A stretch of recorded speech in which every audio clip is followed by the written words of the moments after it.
Hi, it's Rebecca Gibson and welcome back to Golden Goddess TV. So today's episode, I'm interviewing my beautiful friend, Melissa Histon, who is the co-founder of the best charity ever, Got Your Back Sista. Hey Mel, how are you? Hey, good, how are you? Good. Thank you so much for doing this. This will be a wonderful help to everybody watching when you talk about your journey and now what you're doing to help heal and empower the divine feminine with women. Yeah. So, can you tell everybody a bit about yourself and what you do? Well, my name is Mel. I started the Got Your Back Sista charity 2 years ago now. Before that, I was a photographer, and I photographed predominantly women and business women who wanted to look amazing for all their social media and PR communications. And then I started a blog in a community called the Sister Code, and then registered the Got Your Back Sister charity 2 years ago. And that charity helps women and children who've escaped domestic violence to start their lives again. So, on the charity, what made you start the charity? Why was this such a passionate thing for you, and how has it evolved into the huge thing that it is now today? So a few years ago, when I was still doing photography, I went over to Nepal as part of a team who were making a documentary about the sex trafficking of Nepali women and children. Unfortunately, it's a really seedy underbelly of Nepal, and that's the sex trafficking of the really poorest of the poor, women and children. And after spending 2 weeks there traveling to villages in rural and remote Nepal, I just heard the most horrendous stories of abuse of women and these girls. It was horrendous what they had experienced. And when I came back to Australia, back to our lovely city of Newcastle, I felt very grateful and very blessed that I got to come home to a very good life in comparison to the lives of the women that I had met over there. And I felt very grateful, but also kind of guilty that, I get to come home to this blessed country. Yeah. And I had this really strong sense that I needed to do something, that I had been sent there for a reason. And I felt very strongly that, I had heard all these really intimate stories of abuse. And I felt that it was almost like I don't know if it's a sense of duty, but I just felt really called that we should do something to help women in our own community who are experiencing abuse, because unfortunately women in this glorious country and our beautiful city experience abuse as well. So that's kind of how that journey began. Yeah, Australia, I'm not sure what the statistics are for other countries, but here in Australia, 1 to 2 women die a week because of domestic violence, and it's really at crisis point. It's a real problem. I think it's at crisis point, and I'm really disappointed with the government that they haven't been more stronger armed in terms of how they're going to stamp this out, what happens with what services are available in place prior to things getting to the state where somebody's jailed because somebody has died. And I think it's also a reflection about the equality of women and the respect that women get from a male-dominated government, but that's a whole other thing. So we really need charities and NGO organisations like yourself to raise awareness. And I know that in terms of media, you have raised massive awareness, especially here in Newcastle and even globally now. How many subscribers have you got for the blog? People that follow the Sister Code Facebook page, I think there's over 30,000 now. Yeah, wow. Which is amazing. So and that is I suppose the support base for the charity for Got Your Back Sister. It's really the people in the community that come to our events and who follow the blog. That's how we get the message out there. But the other thing as well, since we've started, we came into existence over the last 2 years, the awesome thing is that we've started partnering with different organisations and sporting events Yeah, that's excellent. Yeah. So we partnered with the Newcastle Knights last year, Surfest international surfing competition this year, and we're also partnering with a local rugby union club, the Hamilton Hawks, as well, for their season this year, which, you know, that really helps us get that message out there to male dominated fields, that domestic violence is not okay, and that people who are experiencing it really need to reach out and ask for help, and that also that people in our community that follow those sporting codes and events, that they've got the backs of women in our community, that they, you know, that they believe in what we're doing. So it's, that's really wonderful. And it's been, it's also been because of the courage of people like Rosie Buddy, who was Australian of the Year, who has stood up and told her story and done a lot of speaking around abuse. You know, it's because of those people that it's really shining a light on the problem and the need to do something about it as a community and a country.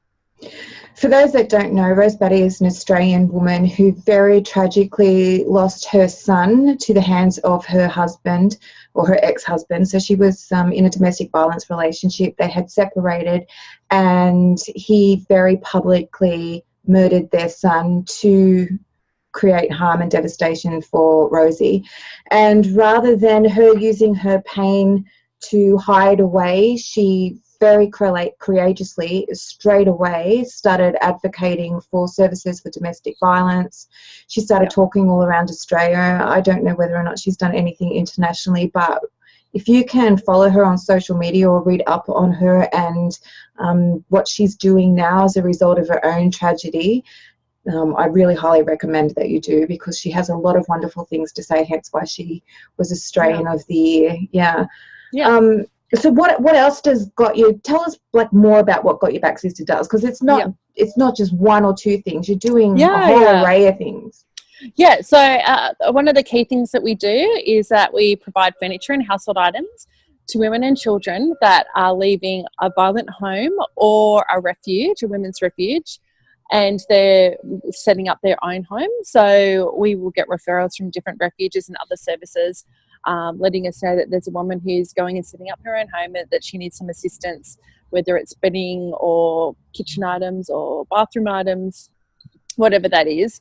And we will help provide some of that furniture, household items, and we provide a lot of vouchers as well, so that those women can go out and pick out their own items. And we also run workshops and a mentoring program to help those women that have settled into their home but maybe need some help building up their self-esteem or their confidence again.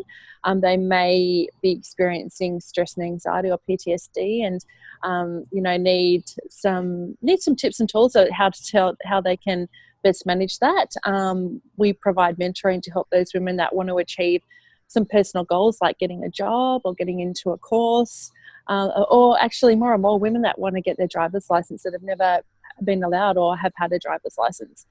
And we also do run self-defense classes. So that's about empowering teenagers and women, empowering them to know what to do if they ever feel threatened or are abused or attacked. It teaches them a whole range of tips and tools and techniques. So, for example, if they're ever grabbed by the arm, if they're ever grabbed by the hair, if they're choked, so our instructor will teach them how to get out of that situation, what to do. But she also teaches them to be aware of their environment, to always be scanning and thinking about, okay, I'm coming into a new environment. Where are the exits? How am I feeling in this space? If there's new people or men around, how do I feel about that? Listening to their intuition, and having the confidence to be able to get out of that or to say no. So Mel also does a lot of workshops. So a lot of people volunteer to do workshops to speak to groups of women, and a mentoring program as well. And you've really done a lot. I'm really happy about the sporting team thing, because as we know, domestic violence doesn't discriminate for whatever socioeconomic background, whether or not you're in the public eye. And I'm pretty sure this is not just an issue with Australia, but there has been problems with the culture of footballers and treatment of women, and there have been many publicised relationship breakdowns from first grade footballers who are in the public eye who have had domestic violence relationships with partners. And so I think it's super important that you have the backing behind you for those things, so it can help to change the culture, because I know the football teams have really been putting a lot of effort into changing the culture of what happens with their players. So that's really important. Oh, absolutely. And I think as well, we've seen over the last couple of years more and more women standing tall and proud and standing together with the women's marches and things, going, do you know what, with the Me Too campaign, with the Time's Up campaign, women are going, do you know what, we're not going to put up with this anymore. And they've found their voice, or they're finding their voices, and they're speaking out together. And really, I think that's is a real turning point, because in the past, you know, we might have heard the odd woman in the media talking about abuse she may have experienced or sexual harassment, but this is probably the first time that women en masse are coming together and saying, no, this has happened to us and no more. Are you finding that there are a lot of men that are coming to help volunteer and offering their services individually, or are now speaking to their friends about domestic violence and changing the culture of the conversation amongst themselves about women? Do you know what? We do have some men that do approach us to volunteer, and that's more, doing practical things, especially now that we've moved into our new building. But I think that's why it's key for us to partner with different sporting codes and clubs and things, because that's really how we engage men in our community, you know, and there are a lot of good men out there. There really are. And it's getting those men to be advocates and to speak out as well. And what I have found, which is really heartening, is that a lot of males in the sporting arena, in the business community, just everyday mums and dads or everyday dads, quite often will talk to us and say, do you know, I've got daughters and I would hate for my daughter to ever experience abuse. And it's because of that these men will, you know, come and join us on the field at the nights, or join us at Hunter Stadium, or get involved in our activations, because, you know, they have their fathers, their brothers, their uncles, or their grandfathers, and they don't want to see the women in their lives ever experiencing that. And that's really heartening. Well, it is. It's so important for men to get involved in things like #MeToo or the Time's Up campaign, because I always say, when I'm talking about healing and empowering divine feminine, it's not just women. Men have feminine energy as well. We all have masculine and feminine, and the feminine part is the nurturing and the creative part of ourselves. And it's really important for men to understand that it's safe for them to be nurturing others, it's safe for them to be creative. And women have learnt for a very long time that we now have to be protector providers for ourselves because of the way society now is, and we haven't put a lot of effort or enough effort into encouraging men to be nurturing and encouraging men to be feminine. And I really love that so many men are getting behind Got Your Back Sista, because it does change the conversation. It changes the dialogue between themselves and starts to get them to think differently about things. I even know with my husband how different he is now since he has a daughter, and the conversations and the different way he speaks now, because it's so ingrained while we've been growing up for women to be spoken to in a way that's not equal to men or has been objectifying. And I think a lot of men speak in a way that isn't helpful without actually realising that they're doing it, and there's no malice or intent behind how they're speaking. It's just cultural. So the fact that you're in the media so much is really important. Also, during this period, Mel so we had Heidi on last week. So this is the Melissa that we were talking about with Heidi. So Heidi and I were talking about you on her episode. And it was good. Yeah, it was excellent. And we were talking about when you went to NECA, and Heidi was talking about her spiritual growth and the conversations that she had with Marianne Williamson. Yeah. And I was just wondering about how you brought about conversations in terms of domestic violence when you were there with Richard and the likes of who the workshop people were, and whether or not it got brought up in conversation, even with Marianne, whether or not she had any conversation around this. Do you know what? That was 3 years ago. So that was Was before it 3 I was years ago? It was before I was even doing. I'd even started the charity. Yeah. Are you sure? Yeah. Yeah. So yeah, it was goodness. It was before I'd even started the charity when I was on I thought it was just when you started. Yeah, no, it's before that. It's that long ago. Yeah. I know. Seem that long ago? It was. yeah. So you know what? It wasn't even. I hadn't started the charity yet. I was blogging, doing the Sister Co blogging and running events and things. And, you know, so that was really about women celebrating women. Yeah. You came. Sorry. There you go. Oh, there we go. Sorry. So it was about women supporting women and sharing the good work of women. But yeah, then I'd held some fundraising events for domestic violence charities, but I actually hadn't really gotten in the space myself then. Yeah. Oh, wow. I can't believe it was that long ago. Geez, time flies. So, totally. I can't believe it either. But that's the beautiful thing about Facebook photos, is that you get all those memories. I love Facebook memories. I put stuff on there just so it can come up later and I can be reminded of it. I don't even want anyone to look at it. I just want to see it in a year and be reminded of it. I do the same thing. Do you think that being over in Neckar influenced you starting the charity? Do you think that was kind of the push to get the charity started and move past your fear and making this bigger than just blogging and raising awareness? Do you know what? When I was over there in Neckar, my head was spinning most of the time, to be honest. Yeah. You know, I met some amazing people and heard some really wonderful stories. And I would say that I kind of was just taking it all in at that stage. I really was just taking it all in, listening to people's stories.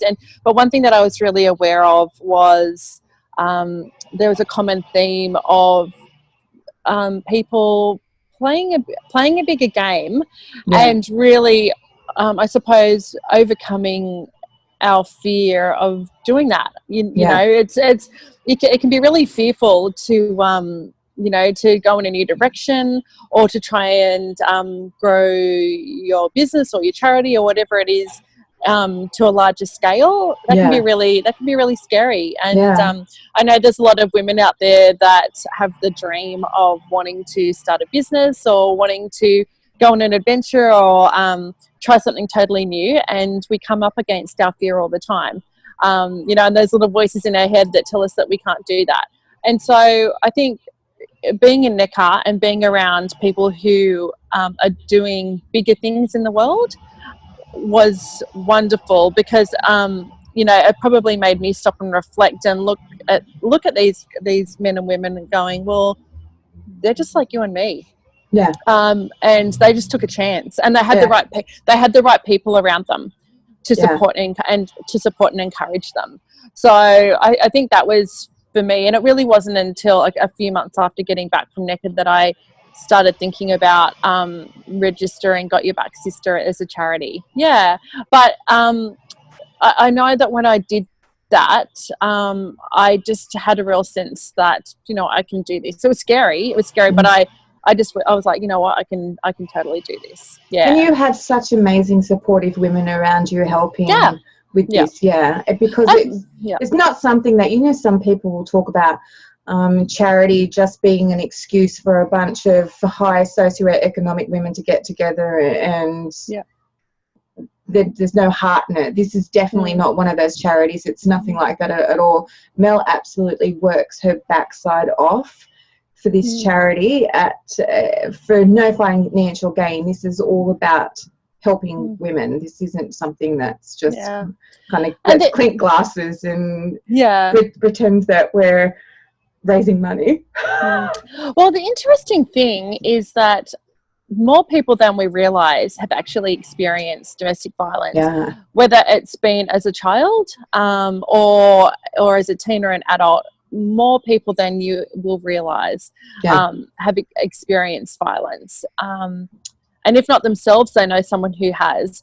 And so I think that's been one of the reasons that we've been able to engage lots of different supporters in the community, is that it reaches more people than we realise. It's just people don't want to talk about it.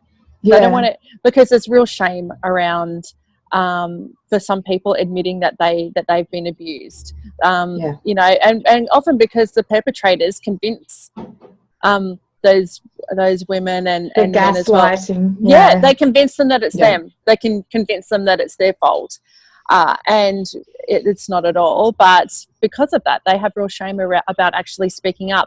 But what I find is that, you know, when I hold fundraising events, a lot of women come and they may not say so at the event, but I'll get messages, or they'll reach out to me later on and they'll like, I come and I support your event because I experienced that too. And that's the same. And that's the same for men. Yeah. They just don't want to publicly talk about it. That's right. Yeah. So for people who are watching that are experiencing domestic violence, what advice do you give them for getting help or reaching out to somebody? I mean, if they don't live in Newcastle, then obviously they don't get to experience your physical services, but what can they do wherever it is that they're living in the world? Look, I think the first, you know, if you're in not Newcastle, if you're in Australia, you know, we have a domestic violence hotline. So you can call that hotline and you can talk to somebody about what you're experiencing. And it's, you know, somebody that's anonymous, so you can do it anonymously, but that's somebody that you can talk to about what you're experiencing. And because some women aren't quite sure that what they're experiencing is actually abuse. Again, they kind of blame themselves. Or, you know, they're convinced that it's them, it's not the actual perpetrator or their partner. So as a start, you know, they created that 1-800-RESPECT number for people to reach out and get some help and advice. And then they have a whole list of other services and things. And, you know, if a woman needs to actually leave the home and go into a refuge, they can help source that accommodation for her. And, you know, for some people, they may not necessarily be ready to move out of the violent home, but it's at least talk to somebody. There's a whole range of services, you know, around, and you can reach out. You can talk to a counsellor. You can call Lifeline. You can just look up your like a local homelessness or domestic violence service, and there will usually be some sort of advice or intake line there, and you can talk to those people and just tell someone, you know. Do they offer advice for women who are petrified to leave for financial reasons? Do you know what? There is a whole range of services that specialise in that sort of thing. But as a start, I'd probably go to one of those, to the DV hotline or to one of the other home domestic violence services and talk to them, because the good thing is that the agencies more and more are talking to each other and going, hey, I can offer this, I can offer that. So I know at Got Your Back Sista, we have a whole range of different services and what they offer. So if anybody calls us and to speak to us, we can go, okay, if you need this, you can speak to this organisation. If you need that, you can speak to that organisation. Excellent. Yeah. So I want to talk about your personal journey, a shadow period, a very dark period that you had throughout your life, and now how it's changed you as a person, because it's obviously a big reason as to why you're helping women now and the reason why you went to Nepal in the first place. Yeah. So do you just want to talk about your cancer journey? Yeah, sure. Not a problem. Yeah. So, gosh, that was 8.5 years ago. When I was 35, I was diagnosed with the breast cancer. Yeah. And it totally knocked me for six because I never checked my breasts. And it was just, I don't have a family history of breast cancer, and I just never ever thought that would happen to me. But my lovely husband found a lump in my breast, and you know, I went to the doctor and was tested, and it ended up being breast cancer and an aggressive one. The unfortunate thing is that even though it had gone up into my lymph nodes, it hadn't settled anywhere, like in any of my organs, which was great. So I was able to have a lumpectomy and then chemotherapy for 12 months and then radiation treatment. So I'm good now. I get checked every year, but it was a real life changer and a real game changer going through that, especially the chemotherapy treatment. I spent a lot of hours on my own feeling like crap, feeling like hell, and really thinking about how I wanted my life to be when I got through that. And yeah, that was probably one of my biggest life changes. So how have you changed? Cancer. How have you changed? Before I had the cancer, I was a real worrier, and you know, I still get stressed about things now sometimes, but I really was very anxious as a person. And I remember when I was a little girl, I used to vomit before swimming lessons. I don't know why. I thought what I thought was going to happen, but you know, I would get really worked up before doing new things or something I wasn't particularly comfortable with. And I remember when I was having, you know, some of those sick days, just thinking, you know what, this could be it. This could be it for me. And how do I actually want my life to be when I get through this? And, you know, it was about being happy and being joyful and, you know, having, you know, the people I love in my life and having good relationships with those people that I love. Yeah. So, you know, I spent a lot of hours thinking about that and deciding to live consciously, you know, which can be a struggle sometimes because you know, we're kind of innately emotional human beings. But yeah, so that was probably, and it's interesting, my husband quite often will say to me now, he's like, oh Mel, you're a different person now. You're much more joyful and much calmer, and you know, you have my moments like we all do, but as a general rule, I started meditation. I started meditating, which was a life changer as well. It's a game changer. I know now that whenever I'm not sure of something or I'm feeling particularly stressed about a new situation, I know that meditation is the answer. Not to say I don't practice regularly, Beck. I don't. Are you doing your sunrises yet? No. I'm a night girl. So as well as being a friend, Mel's a client, and all my clients get homework from the divine, but not everybody does their homework. Do you know what? I'm just such a night owl. That's why I exercise. Me too. I exercise at night. I do my best work at night. I'm just not so great in the morning. I'm not a morning person either. I just can't even get a sentence out. And doing a gratitude journal in the morning is not the best time for me to be doing it. No, absolutely, yeah. do you think that your breast cancer journey changed your relationships with women? Yeah, do you know what? I think over the years, one of the things that, and you know, post breast cancer, was, you know, again, I thought about who is it that I want in my life, and you know, I believe in being kind and compassionate to people, but you know, I probably over the years have become a little bit more what's the word, getting stronger with my boundaries. That's very important. Yeah, stronger with my boundaries and being aware, you know, relationships really are a two-way street. And, you know, I'm kind of, as I'm getting a little bit older, I'm like, I haven't got time for those toxic people that are competitive or jealous or negative, nasty. I just haven't got time for that anymore. Life's too short. Yeah. Do you think sorry. No, you go. Do you think that your spiritual health has become more important to you as a result? Oh, absolutely. You know, and it's really interesting because that was with the breast cancer, that really set me on a spiritual path.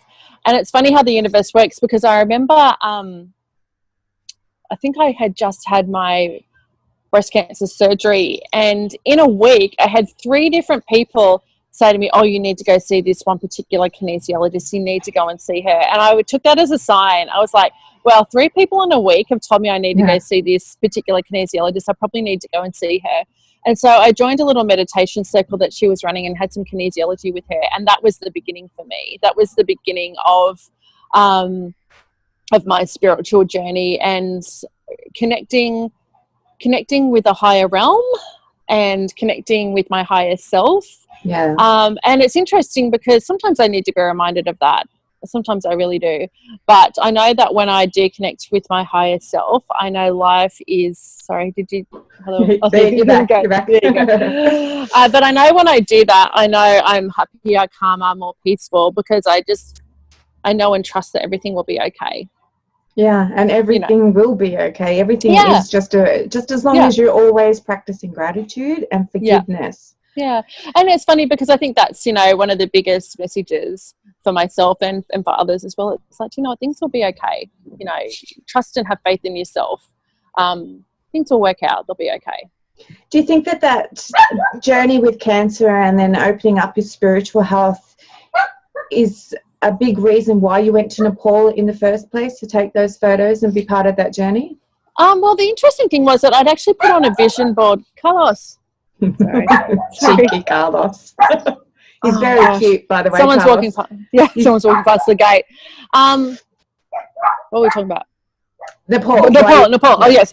So the funny thing was that I had actually put on my vision board a couple of years before I went to Nepal that I wanted to go to a third world country to do a photography project for a non-profit. And I hadn't specifically said Nepal, but I had that on my vision board, and then it happened. So there was a team of awesome people that were going over there to make this documentary, and I had kind of reached out and said, oh, look, do you want to take a still photographer? And they kind of said, oh, look, we've already got somebody. And then probably about 6 weeks before they were going, they were like, oh, the photographer's fallen through, and asked if I would like to go. So I kind of, it was almost felt like it was meant to be.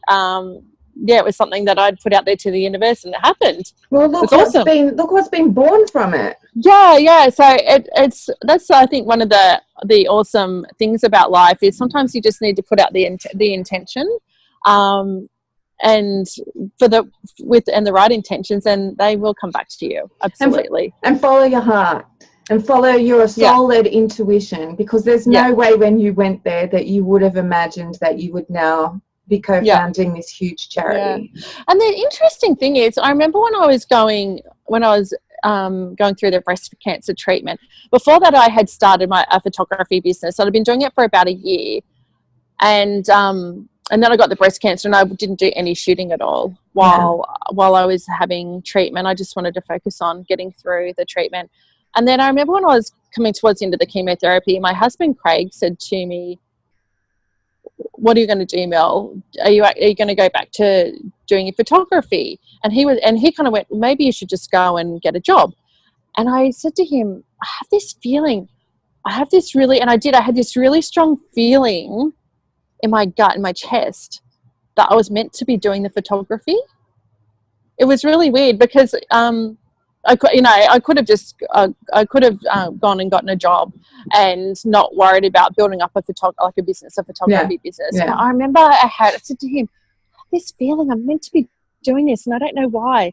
And really, it was that, it was setting me on this whole other path and a whole other journey. Yeah. Really, it was the photography that led to going to Nepal, that led to coming back, started blogging, holding events, and then registering a charity. So, yeah, sometimes I think it's good to listen to that little inner voice within yourself that might be urging you to do something, and just listen to it and trust it. Absolutely, even if it doesn't make sense, because sometimes with what's happening in the world around you at that time, that soul calling may not make any sense, and fear can really take over and stop you from doing things that are going to bring so much joy to your life. So absolutely. Before we wrap up, what advice or little nuggets of wisdom have you got for women to push past fear? I mean, there's so many women going through breast cancer or other form of cancer journey. There's so many women in domestic violence relationships, but fear tends to be the one thing that fear and anger create cancer. So that's well documented now, the studies that are in that, and will impact on your healing. Fear will impact on whether or not you choose to be empowered and leave a relationship that you know is not healthy for you or your children. So what advice do you have for getting through fear? Look, I would say have a couple of things. First of all, have truly good supportive people around you. Unfortunately, one of the things that I've learned the hard way is that some people might appear in your life, and they might say the right things, but really they have their own agenda. And when you start to do well, they don't like it, and they want to bring you down, unfortunately. And so I think it's finding those people that genuinely want to see you do well. And I remember going to see Dr. Phil in concert years ago, and it was interesting. He was talking about, 7 key attributes of really successful people. Yeah. And one of them was that it was like, successful people have a core circle of people around them who genuinely want to see them do well. And it's when you get caught out and you find there's someone that's in your circle who doesn't genuinely have your back, you know what, they need to go. Absolutely. They need to go. So I would say have those people that really, really support you, have them around you. I would say as well, I think meditation is a really good thing. I know for me, there are times where I've really been struggling, and when I meditate and I consciously, while I'm meditating, connect with my higher self and higher guides, spirit guides, I always get the answer. I really do. Whenever I ask for the answer, I get the answer, and that really helps me get through.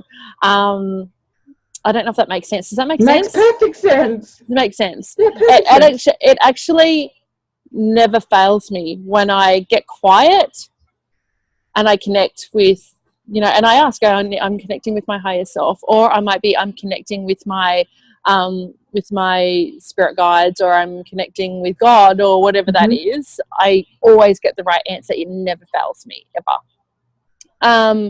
And what else? And I think as well, quietening your mind is also quietening the fear. And I think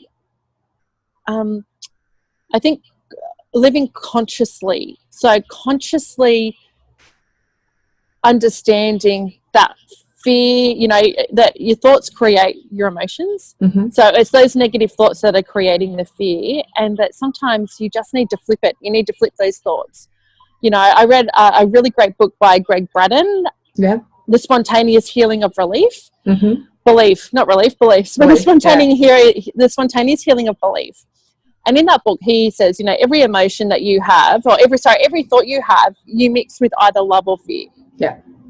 So you can go, do you know what? I'm going to the shops today. I'm going to mix that with love. Yeah, I'm going to the shops. You can be like, I'm going to the shops today, crap. You got the choice. You know what I mean? You do have a choice, I do. And sometimes I know that I have to consciously do that. Is that if I'm fearful about something, and it happens, when I'm always trying something new, but I have to consciously go, no, flip the thought. Let's flip it with love, mix it with love, not with fear. Like when you skydived. Like when I skydived, oh God. Yep. Yeah, that is person fear. Mel sends me a text message just before she's about to jump. Oh my God, am I going to survive this? Should I jump or not? Like, you'll be fine. It's your personal psychic advice. I don't know if I should jump or not. I need to know if I'm going to survive this. Yes, okay, I will jump. Aren't you glad you did? I really am. You know what? I'm really glad I did. I don't know if I'd do it again, but I'm really glad I did. Yeah, I don't know if I could do it. I don't know. Ooh. I had a panic attack halfway up, nearly started vomiting, and the guy who was strapped to my back, the tandem guy, I was like, I don't think I can do this. I think I just need to stay on the plane and just fly back down. And he said to me, right, you've got 2 choices. You can do this the hard way or the fun way. It's up to you. But either way, you're getting out this plane. Fair enough. He goes, you got no choice. You're jumping out this plane. You can do it the fun way or the hard way. What are you going to do? I went, the fun way. That's really good advice for life, isn't it? It is. How are you going to do it? How are you going to do anything? You're going to do it the fun way or the hard way? Let's do it the fun way. Oh, that is really good advice for life. Yeah, awesome. So where can people find you, and how can people give or donate or anything to the charity? How can they get involved? So check out our website, which is gotyourbacksista.com. And it's Sista, S-I-S-T-A. Sista, yeah. Gotyourbacksista.com. Yeah. Excellent. What about social media? So we've got Got Your Back Sista Facebook page, and Instagram. And then if you just want some uplifting quotes and stories and things, you can check out the Sister Code Facebook page as well, and Instagram. Yeah. Thank you so much. Yep. Thank you. Yep. I really appreciate this. So there you go. That's Melissa Histon from Got Your Back Sista. Yep. And awesome. This has been another episode of Golden Goddess TV. Awesome. Bye. Thanks, Beck. Bye. Thanks, Phil. See ya.